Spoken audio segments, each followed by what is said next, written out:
Alright, we're going to put our ailerons together for the politically correct people. We're just going to lay down your 3/8 by 1/4 inch bar.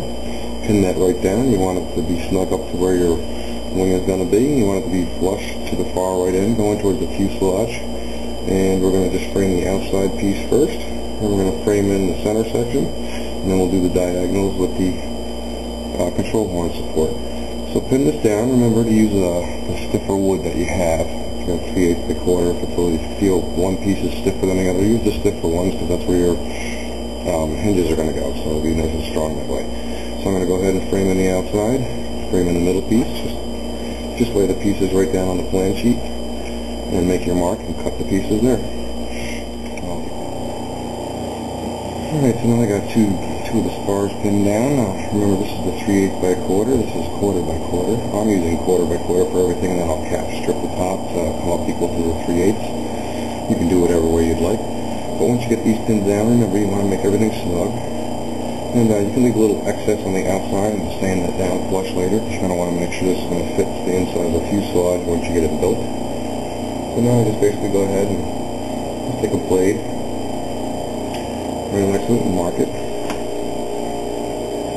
And I'll use a saw on the 1/4 by 1/4 saw for wood because it doesn't split it. And you just want it to be snug, so make it a little oversized if you have to. Now when you put it in, it should just slide right in. Be kind of nice. Remember not to put your pins where you're going to be gluing everything, so the pins don't get glued in or get in your way if you need to make a cut. So that'll be good there. And just go about the next piece. Need a little sanding. Just want everything nice and smooth.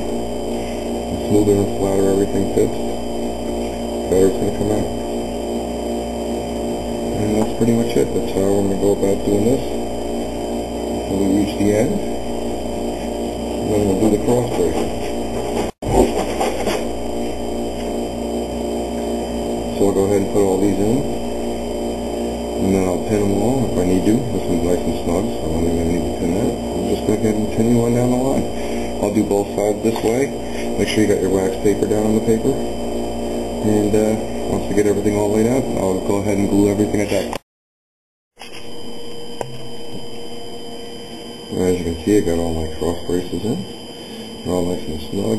No pins holding them, but you want everything flat to the table. Pinned and tight. And the next thing we want to do is put in our control horn piece because that's going to be used to support the end of the diagonal. So I'm going to put those in next.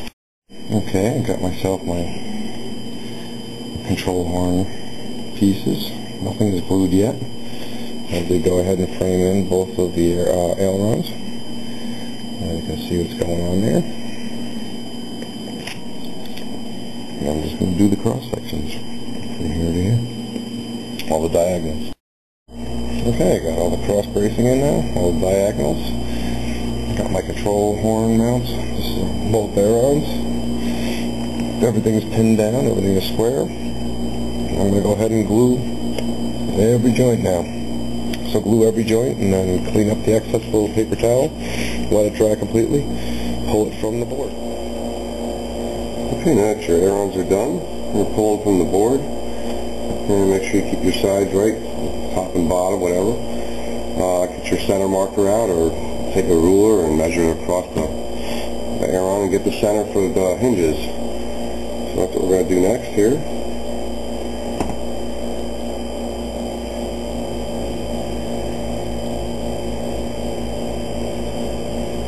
This is such a great tool. Especially if you know how to use it. Push it all the way to the sides.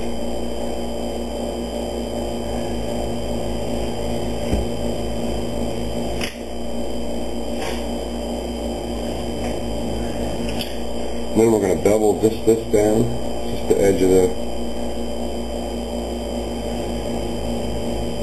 the aileron. We'll bevel that down so it'll pivot on the back of the wing. Now I'm going to do the other side just like that, and bevel them down. Alright, now I'm going to take my sanding block and bevel the edge on the ailerons, and that's pretty much going to be it. I'm going to start wrapping pieces so I can put them on the plane. So I'm going to go ahead and bevel both my ailerons. I just want them to come to a slight V in the center, that's all. And then you'll be good to go. Okay, I took my CA hinge here, and I started off with a mark here. I think I went 3/4 over and started where the hinge line was. And then just measured over to pretty much the center of every bay. But I took the measurement so I can come over to the other side and transfer those measurements onto the other aileron. So that way I put the aileron hinges in equally on both ends.